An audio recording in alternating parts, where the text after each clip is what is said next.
درود به شما دوستان عزیز، خوش اومدین همگی به کانال یوتیوب من. بهناز هستم از پیج قلاب بافی با بهناز. امروز در خدمتتون هستم با آموزش این دستگیره یا پاتهولدرای بسیار زیبا به شکل تخم مرغی هستش. فوق العاده است این کار که با گل و برگ و این ریسه های حالت فر یا مارپیچی اون رو تزیین کردیم. کار دو لایه هستش، فوق العاده زیبا به شکل تخم مرغ و با یک حاشیه صدفی بسیار زیبا. این کار رو من با کانوای آکریل تاپ و قلاب شماره 3 میل بافت زدم.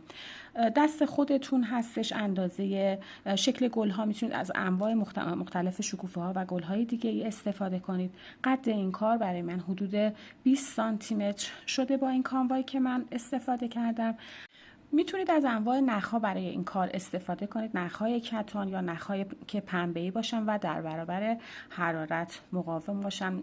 انواع نخ‌های آلیز کتان، کارتوپو، ناکو میتونید از این، یا آلیز بلا میتونید استفاده کنید برای این کار، یا هر نخ دیگه‌ای که در دسترستون قرار داره. بریم با هم دیگه این کار بسیار زیبا رو داشته باشیم. توی رنگ‌های مختلف هم میتونید ببافید. این رو هم بگم توی سایزهای متفاوت هم میتونید ببافید، یعنی میتونید تخم مرغتون بزرگتر باشه بسته به اون تعداد زنجیره‌ای که ابتدای بافت میزنید. من اینجا مثلا 12 تا زنجیره زدم، شما میتونید تعداد زنجیره هاتون رو بیشتر کنید تا یه تخم مرغ توپل‌تری داشته باشید در واقع.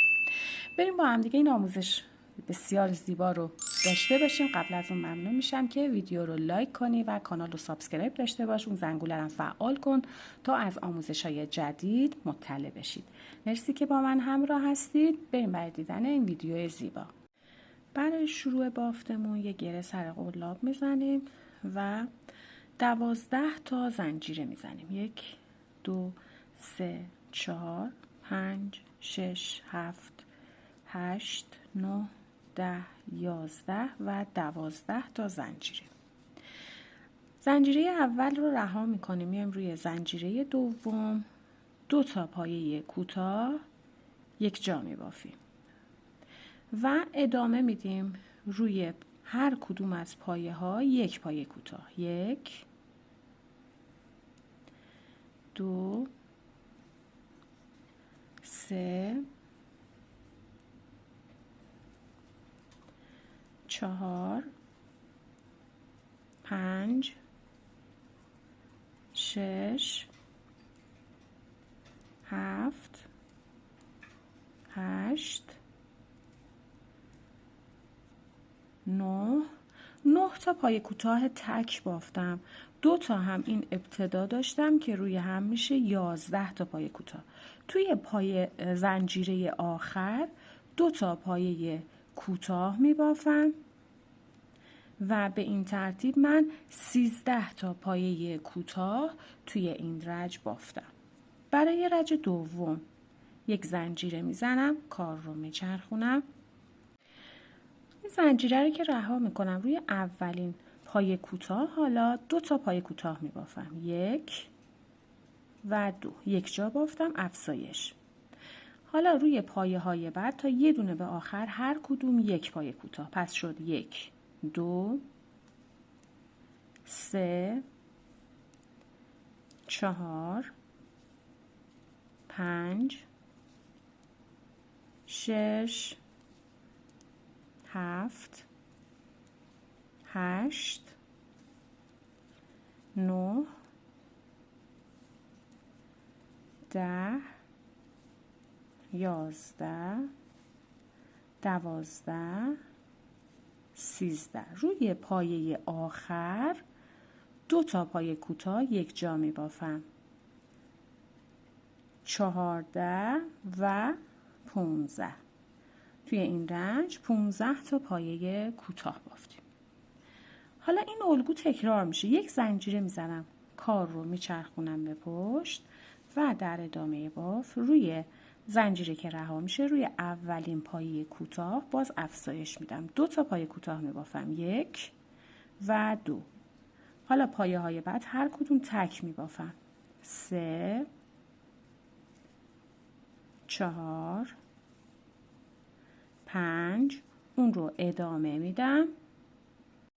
روی پایه آخر 2 تا پایه کوتاه یک جا می بافم. به این صورت و به این ترتیب من اینجا 17 تا پایه کوتاه بافت زدم. الگو رو تکرار میکنم. یک زنجیره کار رو میچرخونم، روی اولین پایه 2 تا پایه کوتاه میبافم، روی پایه بعد تکرار میکنم، هر پایه یک پایه کوتاه میبافم تا به آخرین پایه برسم. به این صورت روی پایه آخر باز 2 تا پایه کوتاه میبافم و در پایان این رنج من 19 تا پایه کوتاه دارم. الگو رو تکرار میکنم یک مرتبه دیگه. یک زنجیره کار رو میچرخونم، روی اولین پایه 2 تا پایه کوتاه میبافم، از روی پایه بعد روی هر پایه یک پایه کوتاه میبافم تا به آخرین پایه که باید روش 2 تا بافته باشم. روی پایه آخر 2 تا پایه کوتاه یک جا میبافم به این صورت. اینجا افزایش دادم ابتدا و انتها. به این ترتیب من در پایان این رنج 21 پایه کوتاه دارم. این الان پایان رنج پنجممون هست. حالا برای شروع رنج ششم الگویی رو که میگم از رنج ششم به این صورت که یک زنجیره میزنم، میام رو این توی این رنج روی هر پایه یک پایه کوتاه میبافم. یعنی من دیگه توی این رنج افزایش ندارم. 1 2 3 4 5. اون رو ادامه میدم تا به آخر رنج همون 21 پایه کوتاه باید داشته باشم. 19 20 و آخرین پایه 21. دقت کنید افزایش نداشتم توی رنج ششم. به همین ترتیب من همون 21 پایه کوتاه رو دارم. حالا برای شروع رنج هفتم یک زنجیره میزنم، کار رو میچرخونم، در اولین پایه 2 تا پایه کوتاه میبافم، افزایش میدم 1 و 2. حالا روی هر پایه یک کوتاه 2 3 4 5. این الگو رو ادامه میدم. آخرین پایه افزایش دارم.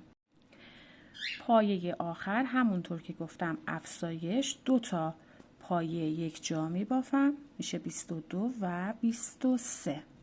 توی این رنج من 23 تا پایه کوتاه کلا بافت زدم. خب حالا این الگویی که گفته میشه تا الان شروع رنج هشتم هستیم دیگه. از رنج 8 تا پایان رنج 18 به این شکل بافت میزنیم.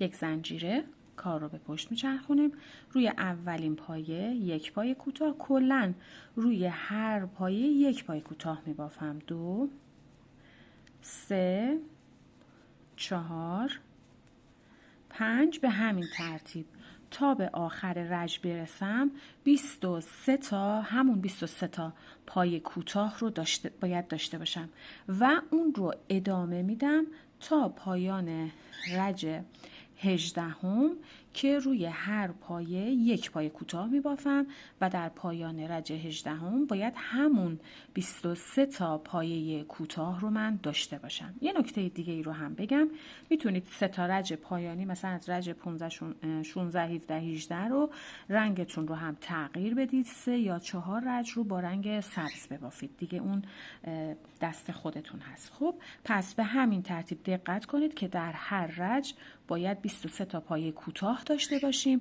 و اون رو 11 رنج تکرار میکنیم تا پایان رنج 18. خب دوستان اینجا رو ببینید، من الان تا پایان رنج 15 بافتم. الان میخوام 3 رنج بعد رو که گفتم به همون شیوه ببافم، میخوام رنگ رو تعویض کنم، این قسمت رو با رنگ سبز ببافم. پس میام رنگ سبز رو کوتاه آخر، کوتاه 23 رو که بافتم، 2 تا یکی آخرش رو نگه میدارم و با رنگ سبز انجام میدم.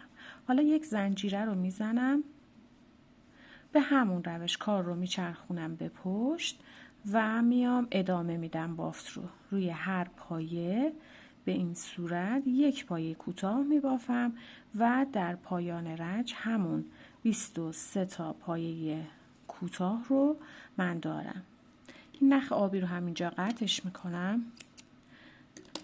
به این صورت. خب من 3 رج دیگر رو یعنی رج 16 17 18 رو با همین رنگ سبز 3 مرتبه دیگه اون رو ادامه میدم و در پایان میایم برای ادامه بافتمون. خب به این ترتیب من 3 رج رو با رنگ سبز بافتم. پایان رج 18 همچنان همون 23 تا پایه رو دارم. حالا اینجا میخوام تغییر رنگ بدم، دوباره با رنگ آبی کارم رو ادامه بدم. پس مرحله آخر رو نگه داشتم، 2 تا یکی آخر رو با رنگ آبی انجام میدم و 1 زنجیره میزنم. حالا اینجا رنگ سبزمون رو قطعش میکنیم.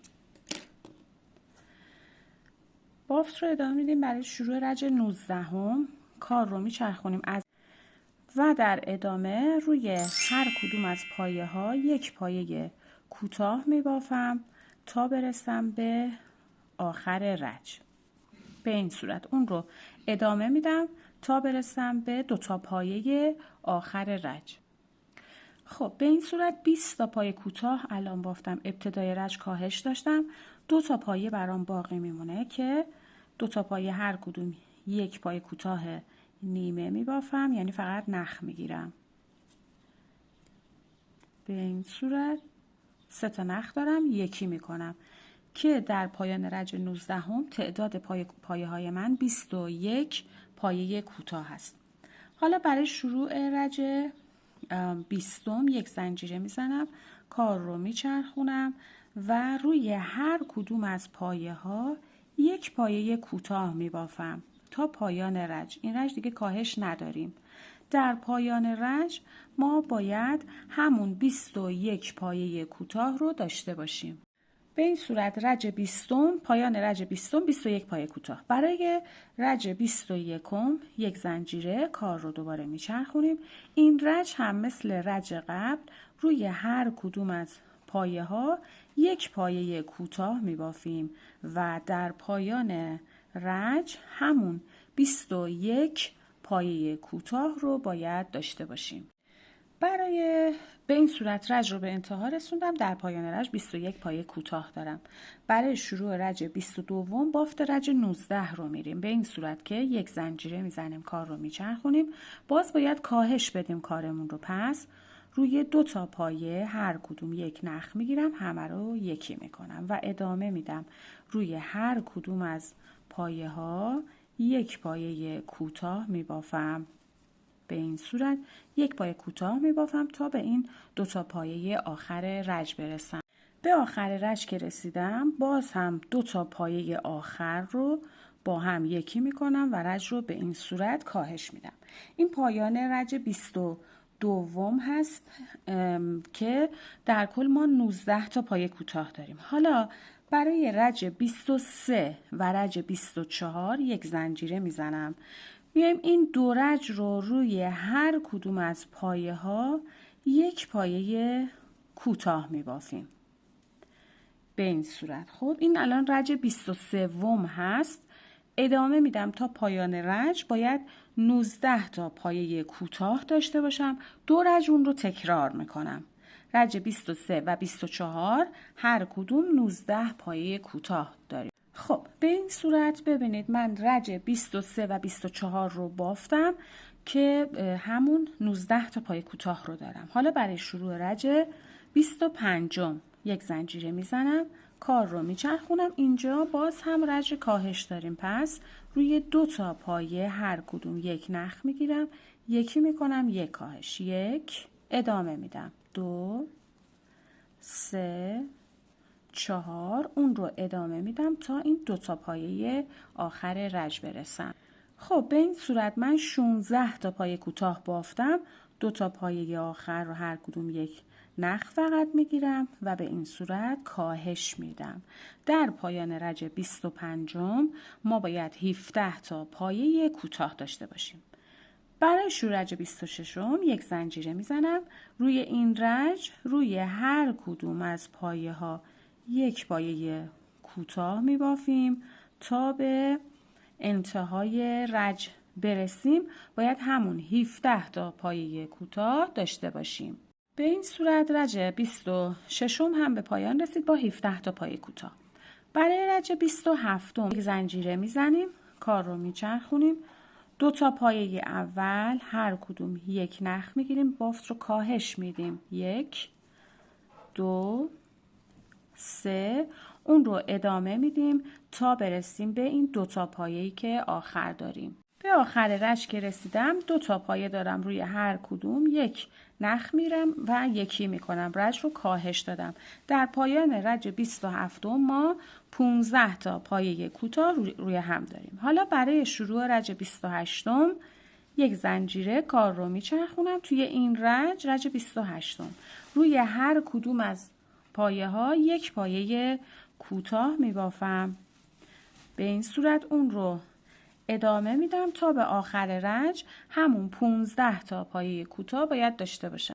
خب به این صورت رج 28 به پایان رسید با 15 تا پایه کوتاه. حالا برای رج 29 بافت رو تکرار میکنیم از رج 29 تا پایان رج 33 که آخرین رج این کارمون هست. توی هر رج ما کاهش داریم. یک زنجیره میزنیم، شروع رج 29. به این صورت دو تا پایه اول هر کدوم یک نخ میگیرم، کاهش میدم و ادامه میدم این الگو رو روی هر کدوم از پایه ها یک پایه کوتاه تا به دو تا پایه آخر برسم. 12 تا پایه کوتاه که بافتم، دو تا پایه آخر بافت رو به این صورت کاهش میدم. در پایان رج 29 13 پایه کوتاه دارم. حالا این الگو رو تکرار میکنم تا پایان رج 33.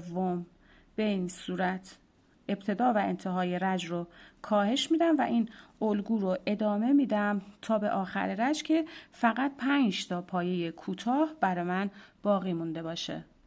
خب بعد از اینکه رج رو به پایان رسوندیم، ببینید در آخر رج ما همون 5 تا پایه کوتاه اینجا داریم و اومدیم نخمون رو قطعش کردیم. از این مدل باید 2 تا داشته باشیم الگو. خب بعد از اینکه 2 تا موتیف به این صورت بافتیم، من یکیش رو دو رنگ بافتم، یکیش رو ساده. 2 تا موتیف رو روی همدیگه قرار میدیم. حالا میخوایم هم اتصال بدیم با پایه کوتاه. نخ رو میارم روی کار رو، یک زنجیره میزنم. حالا همونجا یک پایه کوتاه میبافم و ادامه میدم. دور تا دور بافتمون رو با پایه کوتاه به هم اتصال میدیم. 2 تا کار روی هم دیگه هست به همین ترتیب. این کار دیگه گوشه نداره که بخوایم بافت گوشه داشته باشیم. به همین صورت با پایه کوتاه کار رو اتصال میدیم. دور تا دور کارمون این نخهای اضافه هم درون بافت قرار میگیره. به این صورت اون رو کامل میکنیم.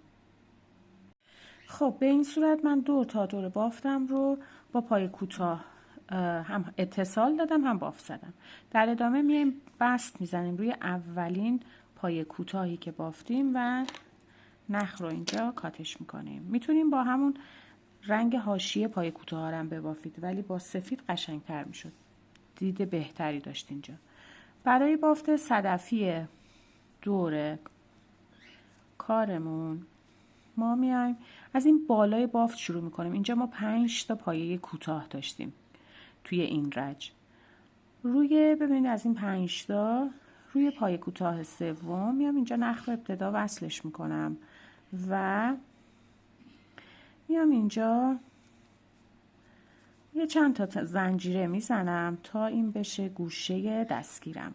میتونید 10 تا 12 تا اینطورا زنجیره بزنید و همونجا میام یک پایه بست میزنم و در ادامه روی پایه بعد یک پایه کوتاه میبافم. میام روی پایه بعدی شروع به بافت پایه بلند میکنم. 5 تا پایه بلند توی این پایه بافت میزنم. 4 و 5. یک پایه رو رها میکنم، میام روی پایه بعدیش یک پایه کوتاه میبافم. این دیگه سلیقه‌ایه، میتونید 2 تا پایه رها کنید یا یک پایه. یک پایه رها روی پایه بعد ادامه میدم. 5 تا پایه بلند میبافم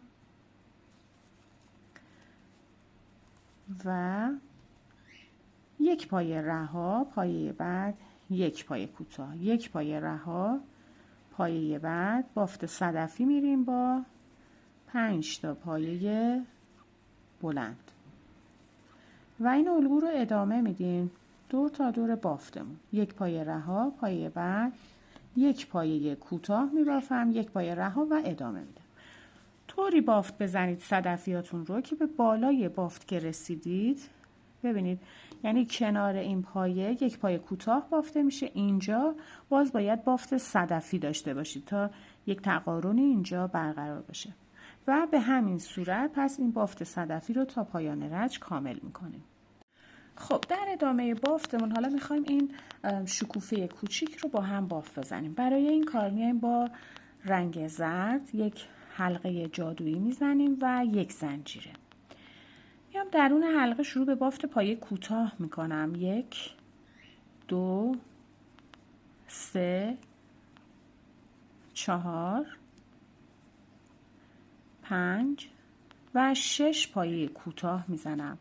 نخ حلقه رو اینجا میکشم. میخوام بست بزنم روی اولین پایه کوتاه، ولی بست رو میام با رنگ که قرار هست برای گلبرگ در نظر بگیریم با اون رنگ بست میزنم. به این صورت دو تا یکی آخرش رو یعنی میایم با رنگ جدید انجام میدیم، رنگی که قرار هست گلبرگ هامون باشه. اینجا یک زنجیره میزنم، این نخ رو میکشم و کاتش میکنم رنگ زرد رو.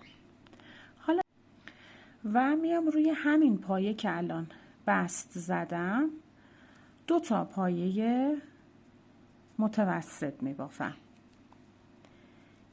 1 و 2، یک زنجیره میزنم همینجا، یک پایه بست میزنم، ادامه میدم بافت رو. میام روی پایه بعدی یک پایه بست، یک زنجیره و همونجا 2 تا پایه متوسط بافت میزنم و به این صورت گلبرگ‌ها رو شکل میدیم. یک زنجیره، همون فضا یک پایه بست.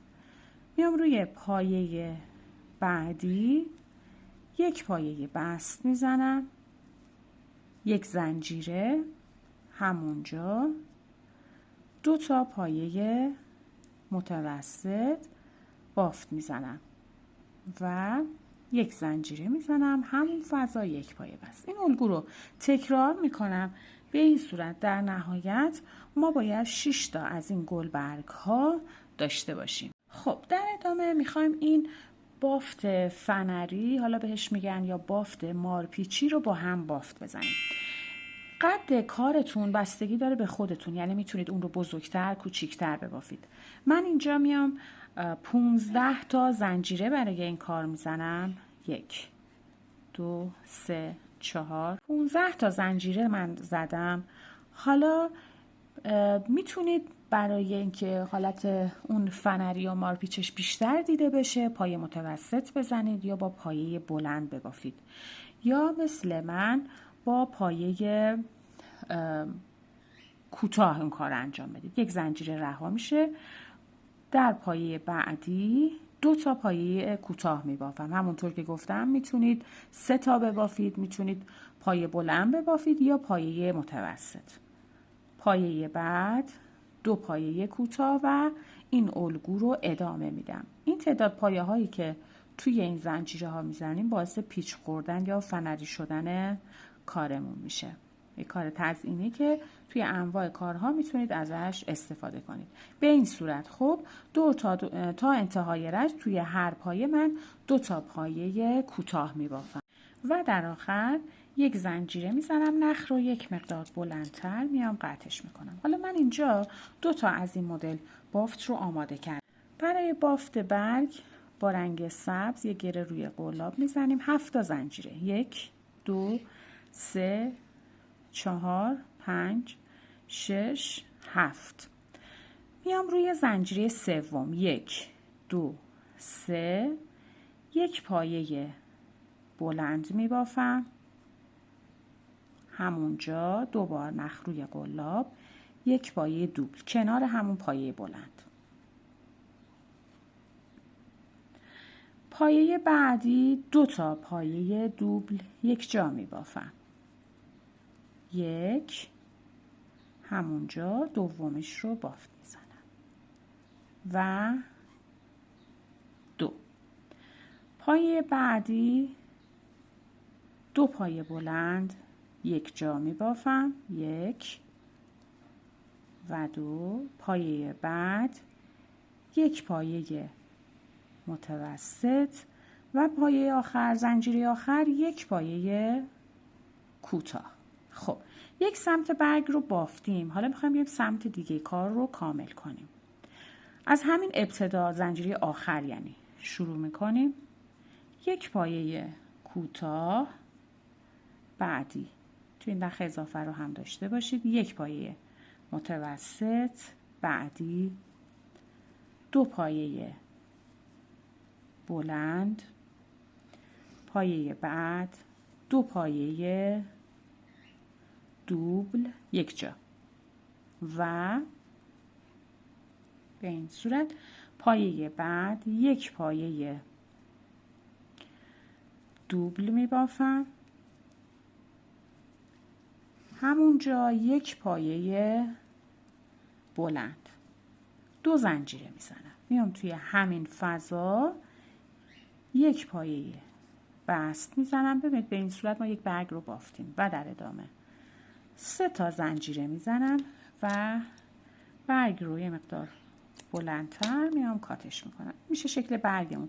میتونید یه دونه برگ داشته باشید. ببینید من اینجا یه دونه برگ بافتم، یا اینکه کنارتر بچسبونید، مثلا 2 تا برگ داشته باشید دیگه، اون سلیقه‌ای هستش. خب و در ادامه بافتمون من این نخ اضافه رو قطع کنم به این صورت. حالا این 2 تا بافت فنری شکلمون رو هم که داریم، این البته کنار هست، من بیام این 2 تا رو اینجا یه گره میزنم کار رو. خب به این صورت ببینید من این 2 تا بافت فنری رو به هم گره زدم. حالا میخوایم کار رو ثابت کنیم با چسب. ابتدا جاش رو مشخص کنید.